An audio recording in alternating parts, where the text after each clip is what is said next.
Have you ever wondered what it might be like to drop everything and leave everyone behind? Set sail on a new adventure? A perfect moment to see what the world has to offer, to let it open its arms with no plan, no agenda, just you, your home, and the ocean. We dropped everything, sold all of our belongings, and bought the Moondog, a 30-foot sailboat that would help show us our dreams. It became our home that we could take wherever we wanted to go.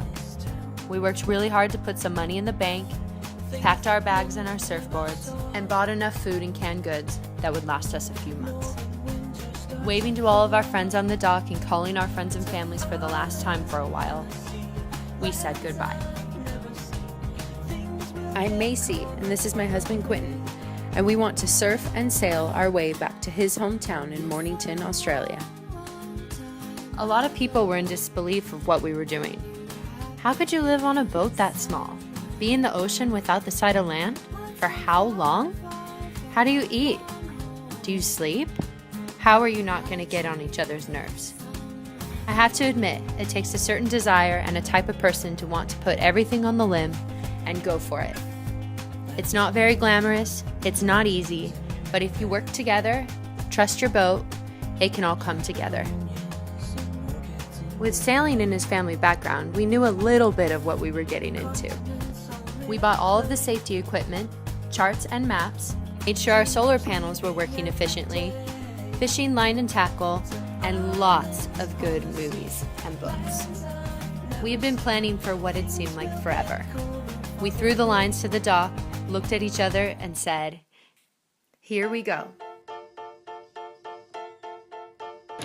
So we've just left Honolulu, which you can see in the background there, and headed south to the Line Islands. Probably looking at a week to 10 days at sea till we see land again. Macy's just put the line out and hadn't even set it or put it back in the holder, and we hooked the fish. So hopefully this is a sign of things to come.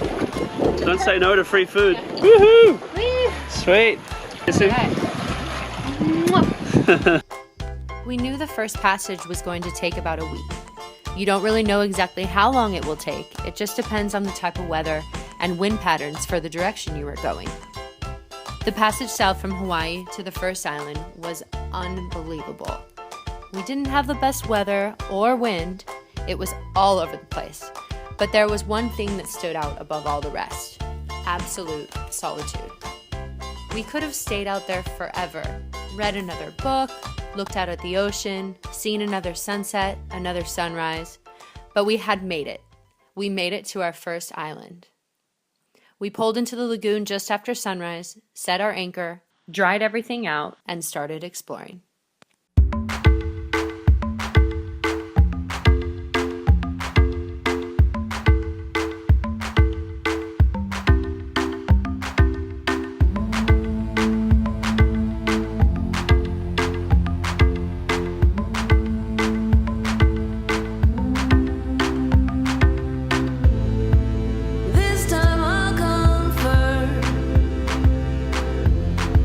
I saw you standing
Because of the lack of supplies on the island and the rations of our food, it was time to keep moving south, on to the next island. 2 weeks in the ocean before we reached our next destination. We knew this would be our last long haul for a while. After this, just small island hops. It was terrible. Wet, stormy, windy, and all head on in the direction we wanted to go. It was difficult, and we really tested ourselves on the boat.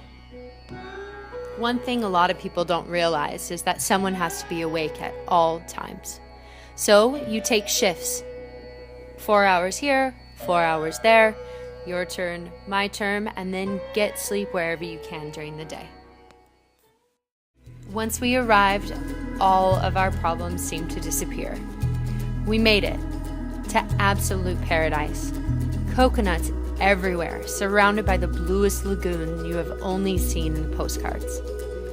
After a day of much needed sleep, we pumped up the dinghy and started another adventure in the South Pacific.